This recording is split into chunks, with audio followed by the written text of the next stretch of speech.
मित्रांनो, तुमच्याकडे 30 सेकंद वेळ असेल तर हा व्हिडिओ नक्की पहा. मित्रांनो, मी आहे स्वप्नील देवडे. मी मागील 81 दिवसापासून नव्हे भारत आणि भारताच्या बाजूचे जे देश आहे ते फिरत आहे मित्रांनो.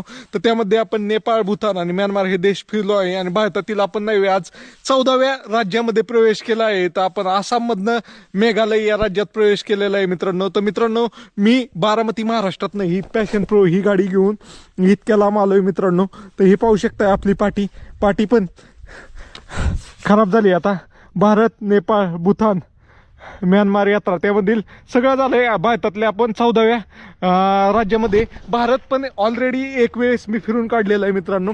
तर अशा प्रकारे मित्रांनो 14व्या राज्यात प्रवेश केलाय मी आता. मला गहन निघून 81 दिवस झालेत मित्रांनो. तुमच्याकडे फक्त एकच विनंती आहे मित्रांनो, तुम्ही ना फक्त फॉलो करा मित्रांनो आणि जास्तीत जास्त मित्रांपर्यंत हा व्हिडिओ शेअर करा आणि कमेंट बॉक्समध्ये हर हर महादेव नक्की लिहा. हर हर महादेव लिहा. तुम्ही कुठनं व्हिडिओ पाहताय ह्या लिहा. खूप मोटिवेशन मिळतं मित्रांनो. तुम्ही एक कमेंट केली, एक फॉलो केलं, एक लाईक केली तर मित्रांनो एवढ्या अशा साध्या गाडीवर इतक्या लांब येणं सोपी गोष्ट नाहीये. तरी तुमचा भाऊ आलेला आहे, पाहू शकताय बॅग लगेज बिगेज कसं बांधलेलं आहे. अशा प्रकारे आपली गाडी आहे. तर मित्रांनो सपोर्ट करा यार, मराठी माणसाला फॉलो करा.